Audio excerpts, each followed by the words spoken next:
Assalamualaikum warahmatullahi wabarakatuh. Hai guys, perkenalkan nama saya Fitri Zulfa Hasana dari Universitas Riau, Program Studi Pendidikan Guru Sekolah Dasar, Fakultas Keguruan dan Ilmu Pendidikan.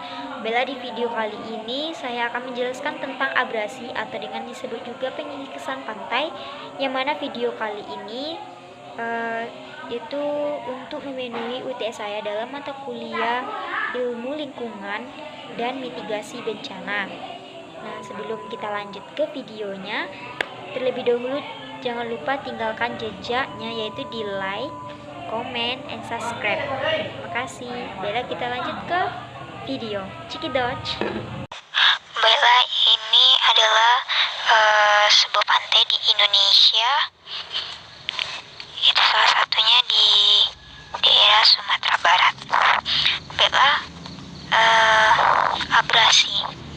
Menurut Badan Informasi Geospasi atau BIG, total panjang garis pantai Indonesia yaitu berkisar 99.093 km. Namun, lambat laun garis pantai Indonesia menyusut seiring dengan menyusutnya daratan di beberapa tempat. Menyusutnya daratan dapat disebabkan oleh manusia maupun secara alami. Lantas, apa penyebab daratan semakin menyempit atau penyebab pantai semakin menjorok ke arah daratan? Tentu saja sudah tidak asing lagi istilah abrasi bagi kita, yang fenomena alam yang sering kali membuat keindahan pantai menurun. Fenomena ini merupakan salah satu penyebab berkurangnya wilayah daratan, terutama di wilayah Indonesia, yang pada hakikatnya merupakan negara maritim dan negara kepulauan yang mayoritas wilayah daratannya dikelilingi oleh hamparan pantai. Nah, dari materi ini yaitu berjudul abrasi. Apakah kalian tahu apa itu abrasi? Abrasi merupakan suatu proses pelepasan energi balik gelombang laut ke arah daratan yang menghempas daerah pinggir pantai, kemudian menghanyutkan rombakan tanah sepanjang lereng pantai dan akhirnya diendapkan di laut. Makin besar kekuatan gelombang, makin besar abrasi dilakukan. Semakin banyak rombakan tanah yang dihanyutkan. Pemadatan tanah yang terjadi pada saat terjadinya aktivitas gelombang, arus laut, pasang surut air laut tersebut mengakibatkan penurunan permukaan tanah dan tergenangnya permukaan tanah tersebut oleh air laut. Akibatnya garis pantai mengalami perubahan. Suatu daratan atau pantai dikatakan mengalami abrasi apabila angkutan sedimen pada suatu titik melebihi atau lebih besar dari jumlah sedimen yang terbawa oleh air keluar titik tersebut.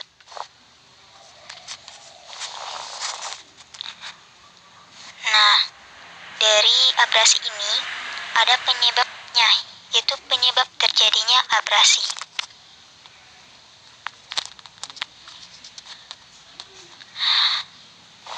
Penyebab abrasi dapat terjadi karena beberapa faktor, antara lain faktor alam dan faktor ulah manusia. Contoh fenomena alam yang mengakibatkan terjadinya abrasi adalah pasang surut air laut dan gelombang, serta arus laut yang berpotensi menimbulkan kerusakan sebagai akibat dari angin yang kencang di atas lautan. Fenomena alam tersebut tidak dapat dihindari karena laut memiliki siklus tersendiri. Ada kalanya angin berhembus kencang dan berpotensi menghasilkan gelombang yang merusak. Ada juga saatnya angin yang menghembus. Selanjutnya itu faktor ulah manusia yang dapat mengakibatkan terjadinya abrasi, yaitu terjadinya eksploitasi yang berlebihan terhadap kekayaan laut, sehingga ikan dan terumbu karang mengakibatkan ketidakseimbangan keseimbangan ekosistem laut.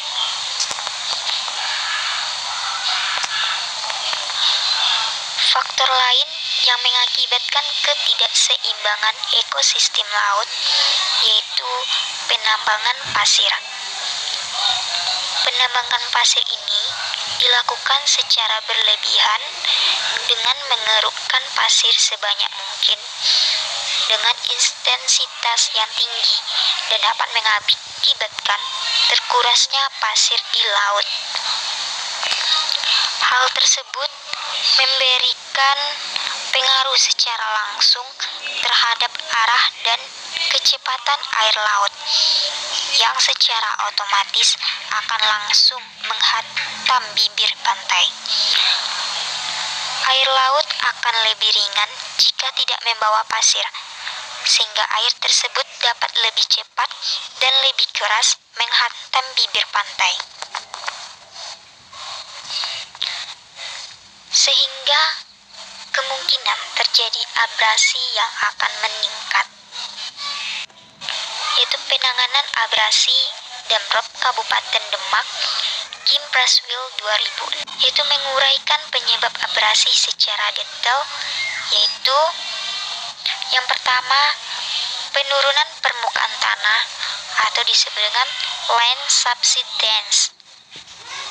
Maksudnya yaitu turunnya permukaan tanah di wilayah pesisir dapat terjadi karena adanya pemompaan air tanah yang berlebihan untuk kepentingan industri dan untuk memenuhi kebutuhan hak air di masyarakat sekitar wilayah pesisir.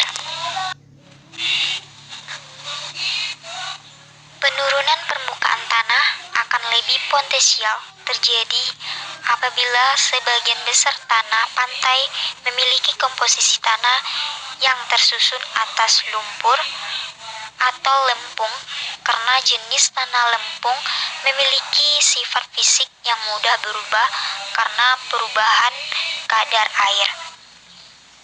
Jika penurunan air tanah terjadi, tekanan air atau pori-pori akan semakin berkurang. Akibatnya terjadilah genangan yang berpotensi meningkatkan abrasi dan erosi pantai. Selain itu, pemanfaatan air tanah bebas maupun bertekanan dengan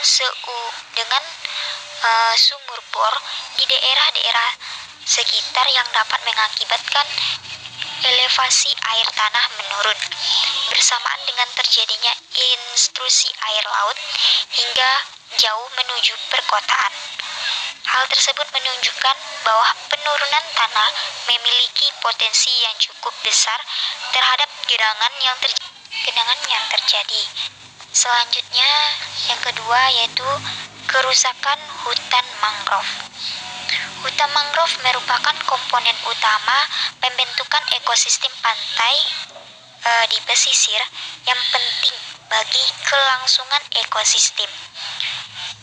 Ekosistem mangrove dapat menjadi pelindung alami pantai karena akarnya yang kokoh dan dapat menahan sedimen dan merendam kekuatan gelombang air laut yang menghantam bibir pantai. Dengan kata lain, hutan mangrove dapat berperan sebagai pembentukan lahan atau disebut dengan land squeezer. Selanjutnya atau yang ketiga yaitu kerusakan akibat gaya-gaya hidrodinamika gelombang. Gaya hidrodinamika gelombang dapat terjadi ketika pantai dalam kondisi seimbang yang dinamik. Suatu pantai dapat dikatakan dalam kondisi demikian yaitu pada saat orientasi pantai mengarah tegak lurus atau sejajar dengan puncak gelombang dominan. Gelombang yang semula lurus akan mengalami belokan akibat proses swelling dan proses diffraksi atau reflux. Ketika terjadi hal tersebut, maka pantai akan mengorientasikan dirinya tegak lurus ke arah gelombang hingga terjadi keseimbangan. Selanjutnya atau nomor 4 yaitu kerusakan akibat sebab alam lain. Maksudnya, sebab alam yang dapat mengakibatkan kerusakan yaitu seperti perubahan iklim global dan terjadinya kejadian ekstrim seperti siklon tropis. Faktor alam ini dapat mengakibatkan terjadinya abrasi, yaitu naik permukaan air laut akibat pemanasan global sehingga gelombang laut menjadi tinggi. Selanjutnya, yaitu yang terakhir, kerusakan akibat kegiatan manusia yang lain. Kegiatan manusia dapat menimbulkan kerusakan dan menyebabkan abrasi, yaitu seperti penambangan pasir di wilayah pesisir pantai, penggunaan yang menjorok ke arah laut, dan pembukaan tambak yang tidak memperhitungkan kondisi dan lokasi. Nah, di dalam abrasi ini ada juga mekanisme abrasi. Dalam mekanisme abrasi ini, yaitu ada faktor yang dapat mengakibatkan terjadinya abrasi yang dapat berasal dari alam maupun manusia.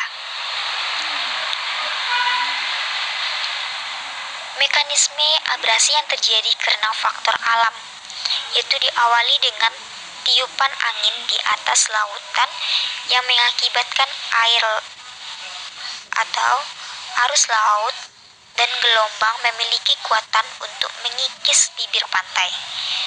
Gelombang yang menerjang bibir pantai mampu menggentarkan tanah maupun batuan yang lama-kelamaan akan terlepas dari daratan. Abrasi terjadi pada saat angin yang bergerak di laut mengakibatkan terjadinya arus laut dan gelombang menuju bibir pantai. Angin dan arus tersebut lama-kelamaan akan mengikis ke bibir pantai. Gerakan kecil seperti gempa akan terjadi di sepanjang pantai bersamaan dengan terjadinya badai, sehingga proses abrasi akan.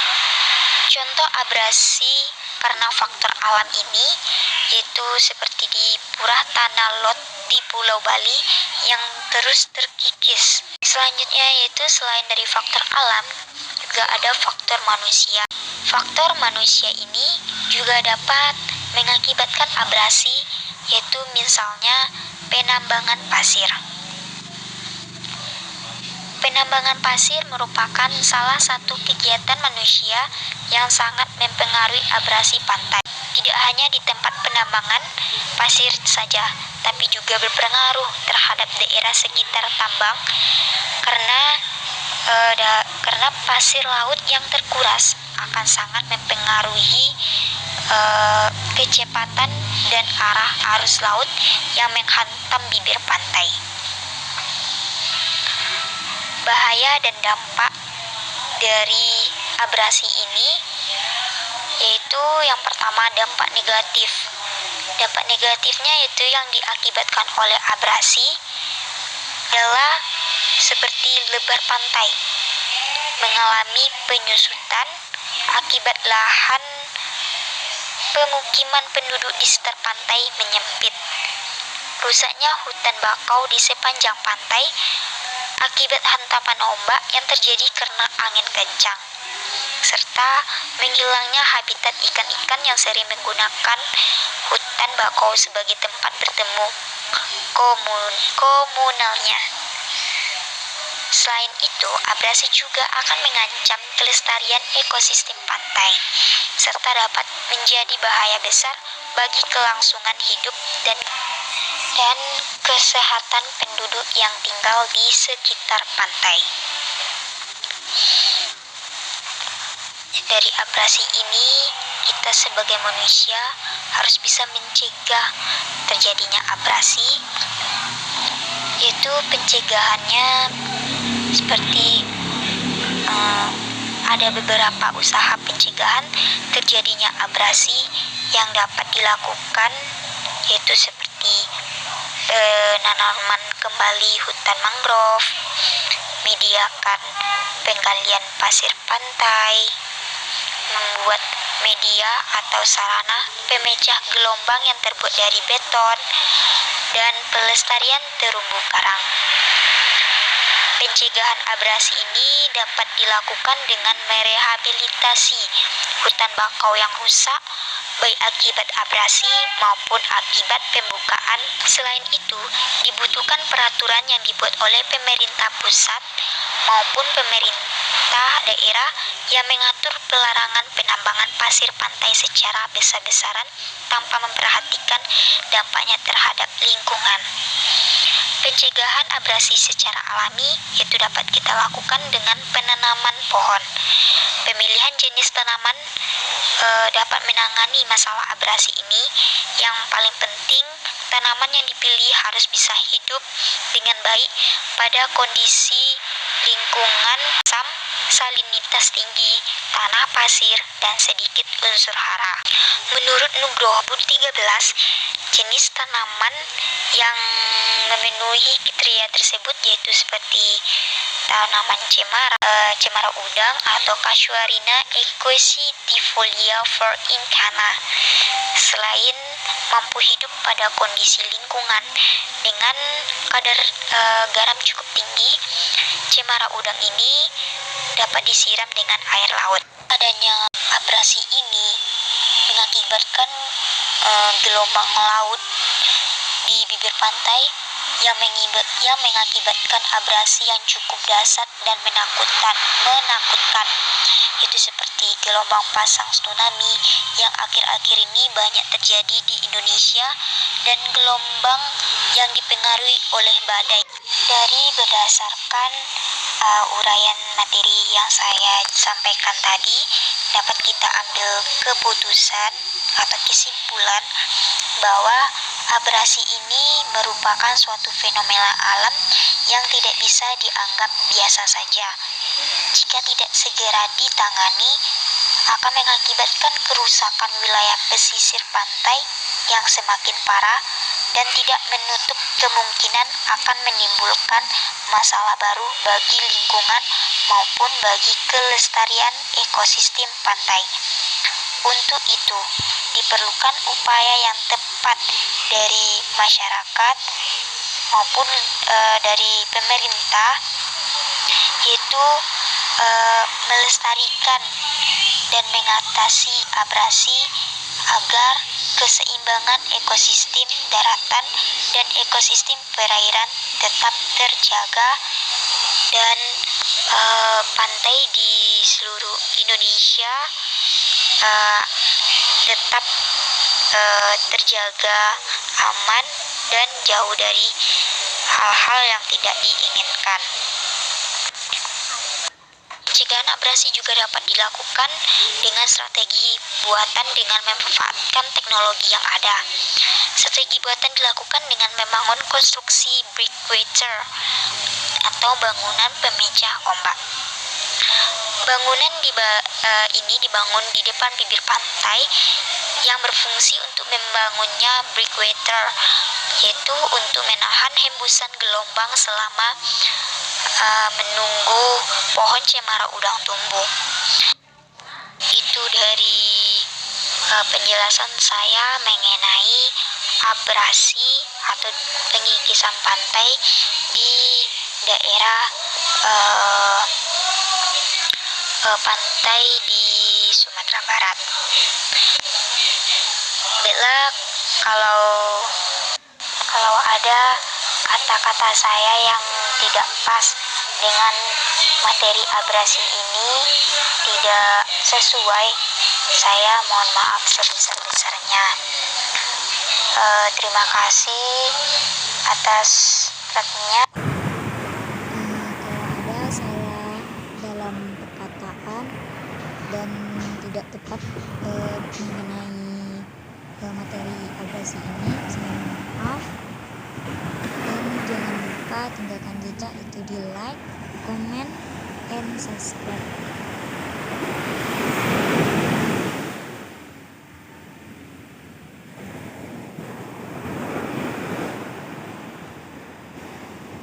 Wassalamualaikum warahmatullahi wabarakatuh.